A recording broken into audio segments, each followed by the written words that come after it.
on straight line graphs, also known as a straight line function. Today we're going to look at the Cartesian plane. And you have seen the Cartesian plane before?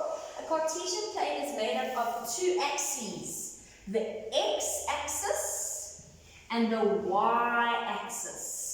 So please label that on your Cartesian plane. You've got the x-axis, which continues at both ends, and the y-axis, which continues at both ends. This side of the x-axis, remember these are all positive values on the x-axis, and this side of the x-axis are all negative values on the x-axis.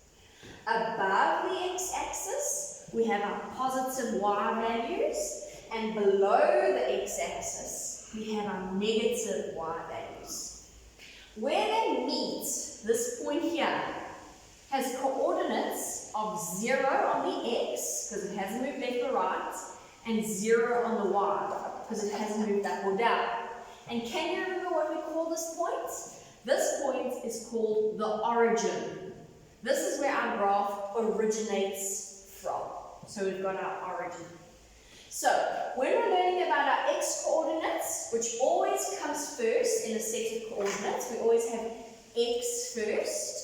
X, we either move left or right, depending if it's negative or if it's positive. Then we've got a semicolon, and in our coordinates we've got our y coordinates. And then we always check if we move up, if it's positive, or down if it's negative. So we always first move left or right, giving us our x value, and then we move up or down, giving us our y value. So that's our origin. Now, this is broken up into 4 parts, and these 4 parts are called quadrants. So, this is quadrant, quad, I hope you can hear it, meaning 4, quadrant number 1. This is quadrant number 2. This is quadrant number 3, and this is quadrant number 4. So our 4 quadrants. In our first quadrant, we've got positive x and we've got positive y values.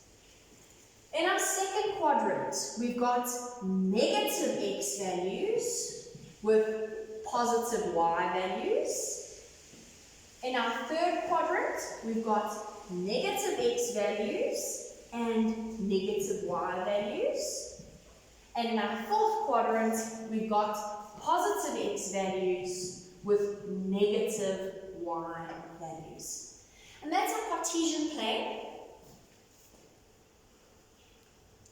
So now this is your exercise that you're going to have to do today, grade 9s, and you have to use the coordinates and plot them onto our Cartesian plane. So I'm just going to do 1, 2, 3 with you, A, B, and C with you, and I want you to add Q on, because I'm also going to do Q with you today. So Q's coordinates are 9 and 0. What I want to point out that along this x-axis, here's our origin, do you see how we've gone up in equal amounts? Our equal amounts have been steps of 1. And on the other side, we've also got steps of 1. If you decided to go up in steps of 2, that's perfectly fine. But then the whole Cartesian plane must be going up in steps of 2 on the left and the right-hand side of it. So you can go up in different steps as long as the one axis has a constant jump between them. Even if I had a jump of 2 and a jump of 1 on my y-axis, that's fine. As long as my whole y-axis, I'm just having jumps of 1. That's cool.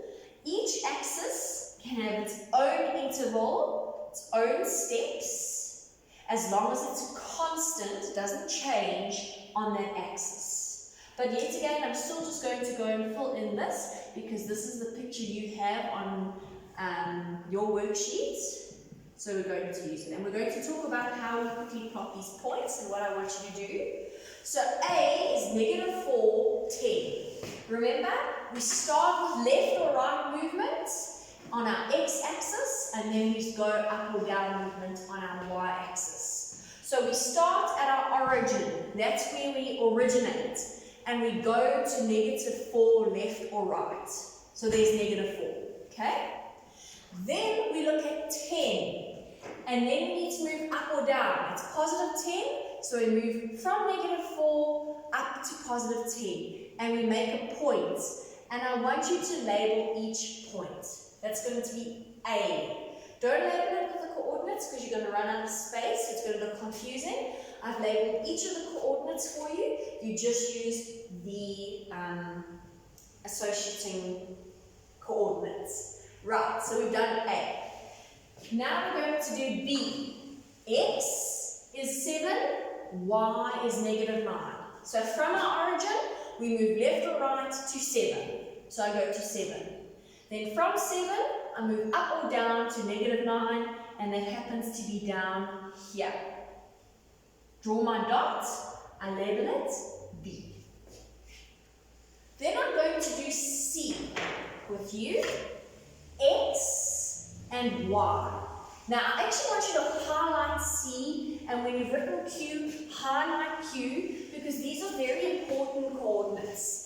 As soon as I see a 0 with my coordinates, you should always have alarm bells sounding. A 0 means it is an intercept with an axis. It crosses an axis. So let's see what happens. The first movement, if I start at my origin, says 0 left or right.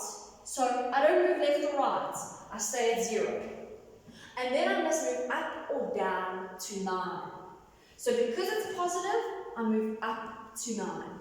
And that's where my C coordinate is. So this is a y-intercept. It crosses the y-axis. So when I have a 0 by my x and a value by my 9, it's always going to lie on my y-axis. It's a y-intercept, and you can write it there next to it, y-intercept.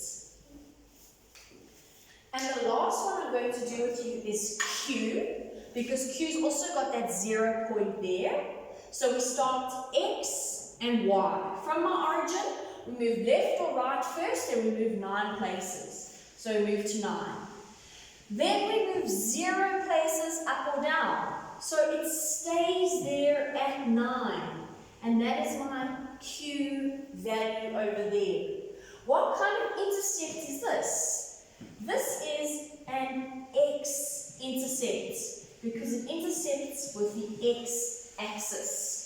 So whenever I've got a value for x and a 0 for y, this always becomes an x-intercept. Reversed, if I have a 0 for x and a value for y, it becomes a y-intercept. Okay, grade 9, you're going to go and complete the rest of these coordinates for homework. Have a good day.